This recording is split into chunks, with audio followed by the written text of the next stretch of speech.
welcome back to another vlog. I hope you guys are all doing well. If it is your first time here, my name is Hanan and welcome to the vlog. A little bit of housekeeping. When the Ramadan vlogs come out, they might be a little bit mixed up in the beginning and isn't going to be going in order based on the Ramadan days that I'm actually, how do I explain this?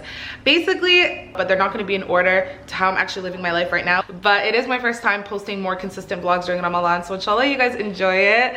I'm super excited, you guys. Like, my heart feels so light and I feel so grateful, alhamdulillah, to have made it to another Ramadan. Like, I swear to you guys, Ramadan comes at a time when I need it the most, when my heart needs it the most, when my mind needs it the most, when my body needs it the most. So I'm actually waiting for Hamza to pick me up, inshallah, because today's actually his last day in Dubai, which I'm really bummed out about, honestly. But I tried to convince him to stay a little bit longer, but he wants to go home, inshallah, to spend Ramadan with my dad so that my dad's not on his own, which I guess in hindsight is actually really sweet. But I wanted him to stay with me for a bit. Maybe that was being selfish, I don't know.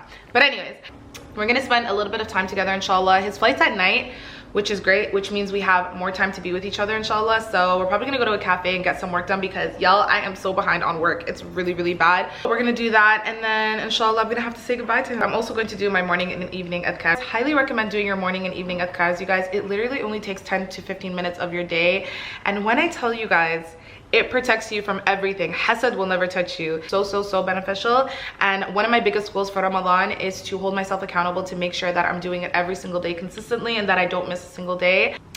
Anyways, that's my goal for one of my goals for Ramadan, inshallah.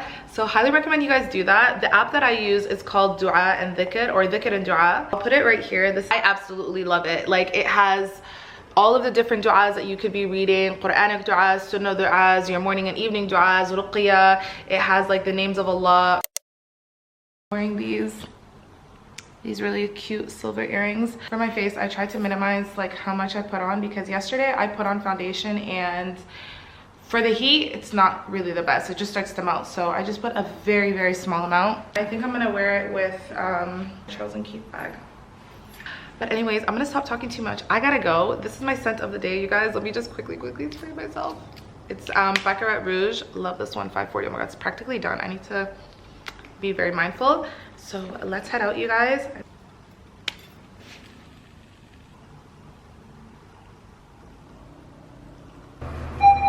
First floor.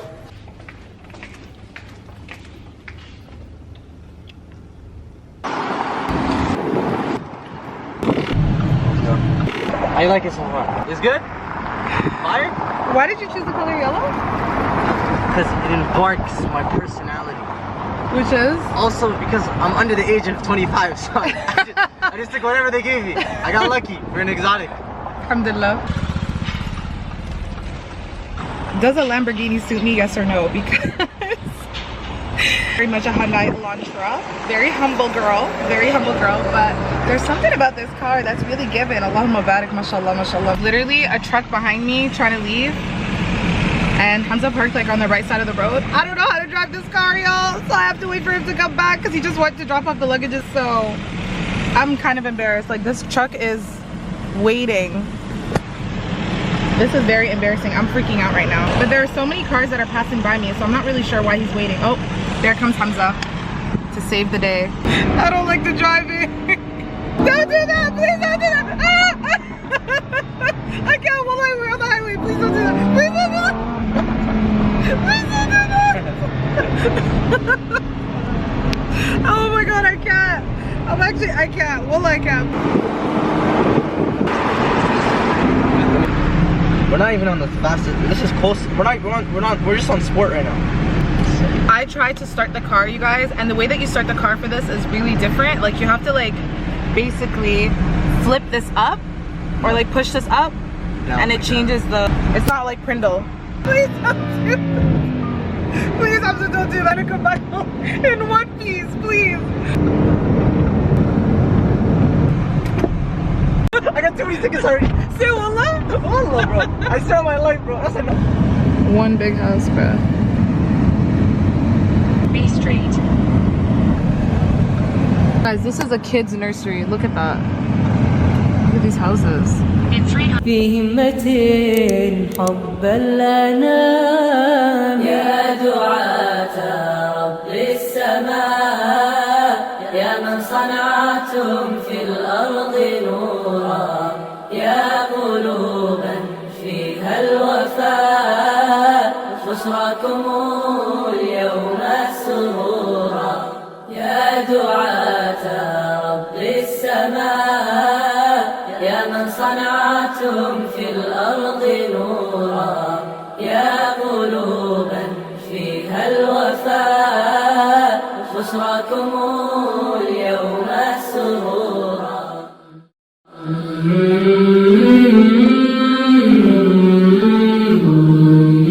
This is actually the top part of the cafe, and what I love about it is they have this whole area for prayer, which is so nice. This was actually the women's section, but because nobody was here, I just prayed. Even though we're by the water, it's still quite hot, so I'm gonna probably sit inside and then sit outside after when it gets a little bit cooler. And then I'm definitely gonna go on a walk because they have this really nice canal that goes down this way. Walk down that canal when it's not so hot. But yeah, anyways, this place is so nice. Would definitely recommend coming here. They just told me my food is ready, so let's go eat and get some work done.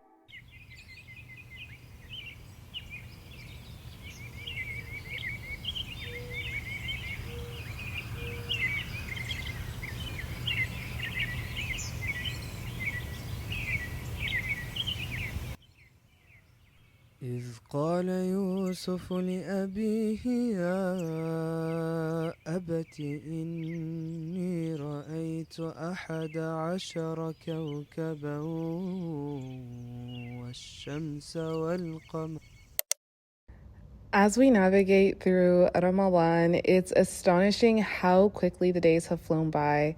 Each passing day brings a unique blend of spiritual awakening and self-discovery, which makes every moment of this holy month just so precious. As the days of Ramadan dwindle down, there's this bittersweet feeling that lingers. And a part of me really anticipates the joyous celebration of Eid, while another part of me yearns for the continuation of this blessed month.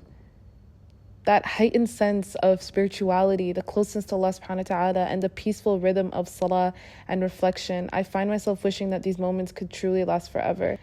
But even as the moon completes its cycle and Ramadan comes to an end, the spiritual connection and the lessons that we've learned during this month don't have to. The essence of Ramadan, the spirit of giving, the elevation of prayer, the sweetness of Quran recitation, and the deep connection with Allah subhanahu wa ta'ala can be carried forward into the rest of the year. As we've now hit the halfway mark of Ramadan and are so close to bidding farewell to this blessed month, my heart is filled with a deep prayer for all of us. I pray that the spiritual connection that we've all experienced, the peace that we've felt, and the closeness to Allah subhanahu wa ta'ala that we've attained during this special month continues to grow even after the crescent moon has set. For the nearness that we feel to Allah subhanahu wa ta'ala during this month can be a perpetual state of the heart if we only strive to keep it so. Hi guys. After I had gone to the cafe, I had walked outside and was really just taking in the water. You guys know I love being by the water. And when I looked on my left side, I saw a bunch of stray cats kind of like sitting and chilling right by the rocks. But I was really confused because it was a lot of stray cats, but they looked healthy. So I was like, why are there literally like, I think it was like maybe like 10, 12 cats all kind of huddled together by the rocks near the water. Again, I was really confused, didn't really know what was going on and why they were all huddled in that area. And then when I looked closely, I saw that there was cat food kind of sprawled on the rocks and they were eating cat food. So I was like, who brought cat food and just placed it on the rocks by the water? It was just, none of it was computing, okay? So anyways, so I walk towards the cat and basically an older woman passes by me and she comes with a backpack and gets on the rocks and starts cleaning up the cat food that was sprawled on the rocks. She puts it away and then she pulled out from her bag aluminum foil trays, put the cat food in there, like fresh cat food, and was feeding the cats. And so when I saw that, I was like, at first I was like, maybe these are her cats and then she's just like taking them out on a walk. I don't know, I just couldn't compute it. So then I asked her, I was like, oh, are these your cats? And she's like, no, the neighbors and I, we try our best to feed the cats, the stray cats that are here, as often as we can. She's not a Muslim, right? So one thing that she told me was, she's like, I feel like I have the duty to ensure that they're being taken care of because it's going to come back to me. I do something like this, it really completes and fills my heart and fills my soul. The fact that the neighbors collectively have this understanding that the cats need to be fed and are being taken care of really shows the rahmah of Allah, because Allah subhanahu wa ta'ala is taking care of these cats. So we're chatting, she tells me that she's from France and that she moved to Dubai I think about 30 years ago, and how so much has changed, and the one thing that she doesn't want to change is making sure that these cats are being fed and that these cats are always going to be taken care of. As her and I are talking, a young girl comes by with a fresh bag of cat food, and they ended up exchanging numbers and getting to know each other. And she was like, yeah, like, you know, I always make sure that these cats are fed. Mind you, they don't know each other. So Allah subhanahu wa ta'ala not only ensured that the cats were being fed through this older woman, but the younger woman was also taking care of these cats and had no idea that other people were doing the same. Anyways, it just really struck a chord in my heart and really made me reflect on the fact that Allah subhanahu wa ta'ala's mercy is so great, and Allah subhanahu wa ta'ala will take care of his creations, you know?